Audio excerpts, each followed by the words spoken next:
menyampaikan terima kasih atas undangannya kepada kami KPK. Kami di Direktorat Gratifikasi dan Pelayanan Publik Kedeputian Bidang Pencegahan dan Monitoring. Sudah dikenalkan, saya Krisna, saya bersama dengan rekan saya Mbak Hanif.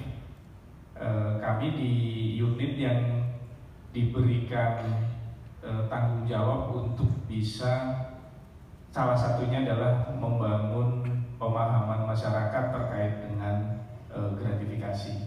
Dan kalau kita bicara tentang gratifikasi ini, sebenarnya kalau kita runut dari peraturannya kan sudah ada sejak Undang-Undang tentang tindak pidana korupsi itu lahir ya, tahun 99 dan diperbarui di tahun 2001. Tetapi rasanya istilah ini tuh baru booming belum lama, karena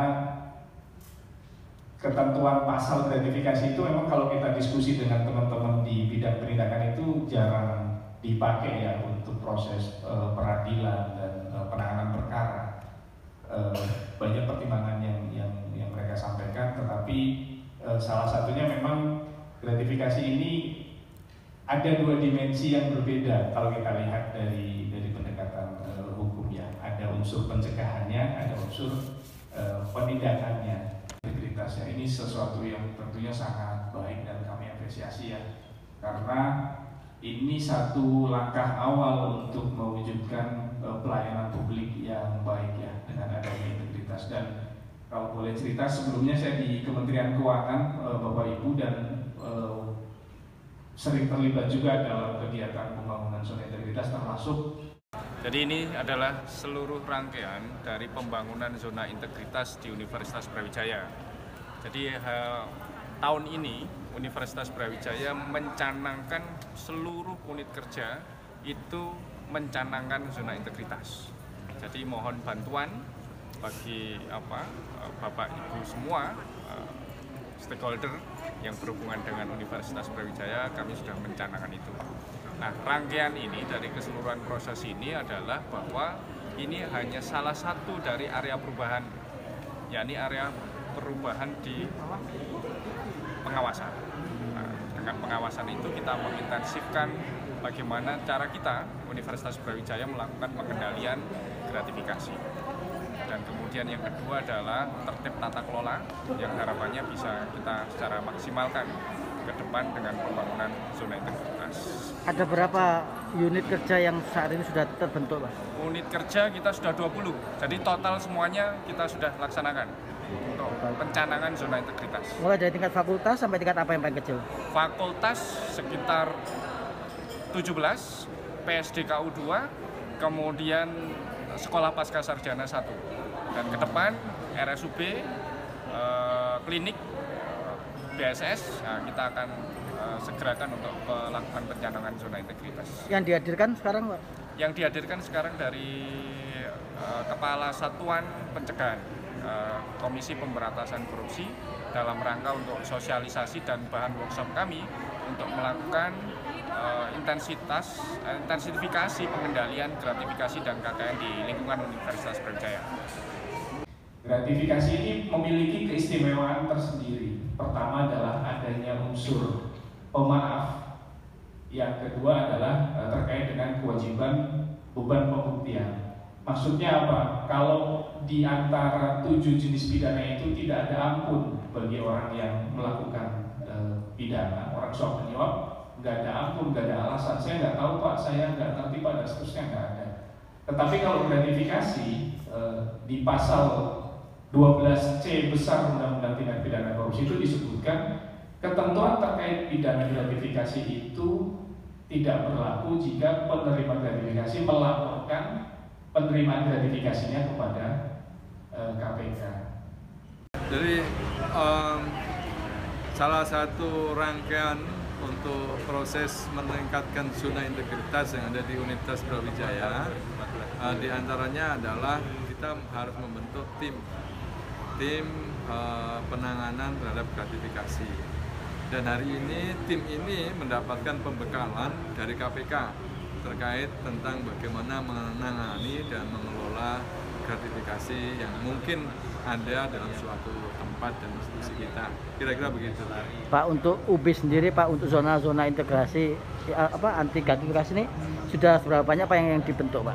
Ya, jadi kita semua unit sudah ada, semua fakultas juga sudah ada, setiap direktorat juga ada. Jadi kita sudah ada sekitar 100 orang yang tergabung dalam tim penanganan dan pengelolaan gratifikasi di Universitas Brawijaya. Harapannya apa sih Pak dengan adanya pembentukan itu, kemudian juga ada pembekalan hari ini Pak? Ya, tentu bahwa harapan kita Universitas Brawijaya akan semakin lebih profesional dalam rangka melayani terhadap masyarakat, baik pada mahasiswa, baik pada rekan-rekan kerja kita di industri dan masyarakat umum lainnya, sehingga keberadaan Universitas Brawijaya akan semakin dirasakan lebih bermanfaat, lebih profesional, dan meningkatkan daya saing Universitas Brawijaya di tingkat nasional dan juga internasional. Dengar Bapak Ibu sekalian menerima gratifikasi, kalau dilaporkan maka sanksi pidana tidak berlaku atas gratifikasi tersebut. Kemudian hal ini juga menjadi menarik karena kalau kita lihat dari definisi gratifikasi secara normatif di undang-undang, disebutkan bahwa gratifikasi merupakan pemberian dalam arti luas. Artinya setiap pemberian yang diterima oleh kita, maka itu adalah gratifikasi.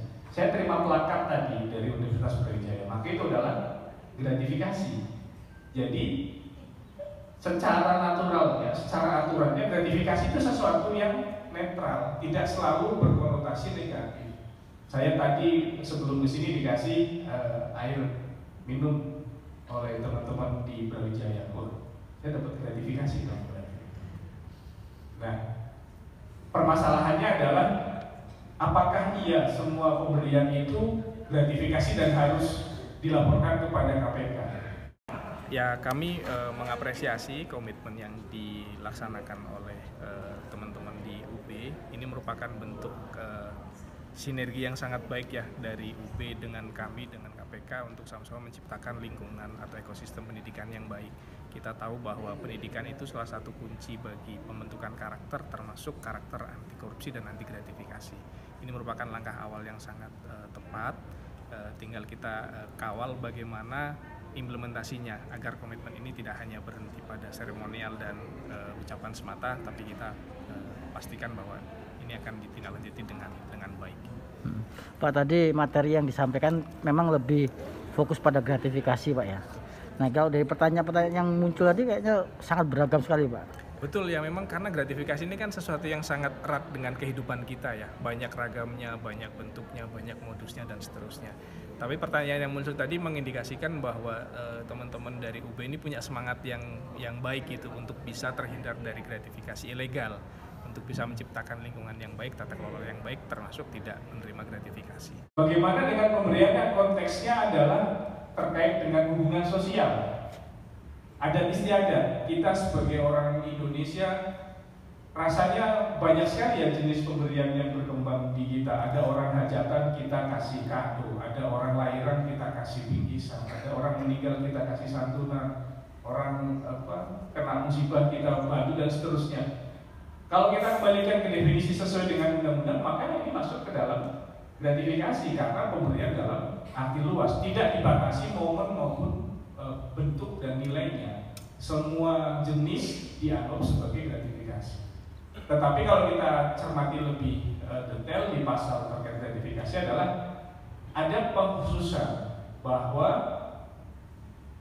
gratifikasi itu ada yang disebut dengan gratifikasi ilegal, yaitu gratifikasi yang diberikan kepada pegawai negeri atau penyelenggara negara dan berhubungan dengan jabatan serta berlawanan dengan kewajiban atau tugasnya. Jadi tidak semua pemberian tadi itu dianggap sebagai gratifikasi yang ilegal, atau dalam bahasa hukumnya adalah gratifikasi yang dianggap suap. Gratifikasi dianggap suap harus terpenuhi persyaratannya adalah berhubungan dengan jabatan, dan juga berlawanan dengan kewajiban atau tugasnya. Saya sebagai pegawai KPK diberikan uang oleh orang yang sedang saya periksa misalnya. Kalau kita kembalikan ke definisi itu, tentunya orang ngasih saya uang karena melihat jabatan saya atau posisi saya sebagai KPK. Berarti kan satu unsur terpenuhi. Kemudian unsur yang kedua berlawanan dengan kewajiban. Ada nggak kewajiban yang melarang saya untuk menerima pemberian itu? Berarti kan terpenuhi semua unsur. Itulah gratifikasi yang dianggap sebagai suap. Dan ini yang dipakai bagi kami di Direktorat Gratifikasi dan Pelayanan Publik untuk menganalisis setiap laporan yang masuk kepada kami. Jadi laporan-laporan yang masuk ke kami itu akan kami telaah, kemudian kami lihat apakah terpenuhi semua unsur pasalnya yang ada di slide ya. Pertama adalah penerimanya pegawai negeri atau penyelenggara negara, bukan. Kalau terpenuhi pegawai negeri atau penyelenggara negara, maka satu unsur terpenuhi. Dan yang harus kita ingat adalah bahwa definisi pegawai negeri di undang-undang itu tidak hanya ASN, tetapi termasuk di dalamnya adalah orang yang bekerja pada organisasi atau institusi yang mendapat bantuan keuangan negara atau yang gajinya dibayarkan oleh negara. Jadi pegawai negeri itu termasuk pegawai honorer juga kalau kita lihat di ketentuan undang-undang terkait dengan tindak pidana korupsi. Satu unsur terpenuhi, pegawai negeri atau penyelenggara negara. Kemudian kita lihat unsur berikutnya, apakah orang memberikan kita sesuatu itu karena melihat jabatan kita. Pertanyaan reflektifnya ke diri kita adalah, kalau saya tidak di posisi ini, kira-kira orang ngasih saya hal itu enggak gitu. Kalau ternyata jawabannya tidak, berarti kan orang melihat jabatan kita, bukan melihat kita sebagai orang per orang. Kemudian dilihat ada kewajiban atau ketentuan yang kita langgar nggak kalau kita terima itu. Ketentuan ini bisa sangat luas ya, dari undang-undang sampai ke peraturan teknis. Misalnya pegawai negeri kan ada PP 94 ya 2021 sebagai revisi dari PP 53 2010. Di pasal tentang larangannya sebenarnya kan diatur ya, pegawai negeri itu dilarang menerima hadiah dari siapapun terkait dengan jabatan atau tugasnya. Artinya di situ sudah ada jelas, kita nggak boleh melanggar ketentuan. Kalau kita terima maka terpenuhi juga unsurnya. Dan yang terakhir adalah terkait dengan mekanisme pelaporan. Jadi secara umum konsep gratifikasi sebenarnya adalah sesuatu yang diberikan karena melihat posisi dan jabatan kita. Kita positif ya, kadang kan kita nggak tahu karena beberapa peraturan tentang gratifikasi kadang kan kita tidak terlalu paham betul karena kadang banyak yang perlu justifikasi. Misalnya tadi tentang makanan yang disediakan dari vendor atau apa gitu kan kadang kita tidak tahu, sehingga kalau dengan sosialisasi ini kita lebih paham sehingga kita bisa mewujudkan organisasi yang bersih melayani masyarakat gitu. Kalau di FEB sendiri Pak, sudah untuk zona integritasnya sudah? Kita lagi proses zona integritasnya dan tahun 2022 kita sudah launching komitmen untuk mengikuti zona integritas sejak tahun 2022 dan sekarang proses itu. Targetnya kapan Pak selesai Pak? Targetnya tahun depan kita sudah dapat predikat zona integritas. Itu terutama mungkin ketidakpahaman ya, karena kan kadang agak abu-abu gitu ya, terutama tentang pemberian tentang makanan gitu kan kadang kita itu yang mungkin ketakutan teman-teman itu, atau beberapa hadiah dari alumni atau dari alumni kebanyakannya itu yang mungkin agak kita perlu teman-teman sebagai bagian dari gratifikasi. Pak, kalau tadi dilihat dari pertanyaan yang disampaikan teman-teman kan ternyata banyak ya, yang istilahnya model-modelnya gitu Pak, makanan, kasuistis ya. Kasuistik ya. Dan itu sering terjadi sebenarnya Pak ya? Ya sering, kadang kan kita ya kadang nggak tahu ini bagian dari gratifikasi atau tidak gitu, misalnya begitu kan. Kalau ini kan nanti agak lebih jelas. Yang penting tidak ada konflik kepentingan, tidak ada hubungan dengan keputusan kita sebagai ASN. Dan kita melayaninya tetap sama semua ya, sesuai dengan SOP yang ada di kampus.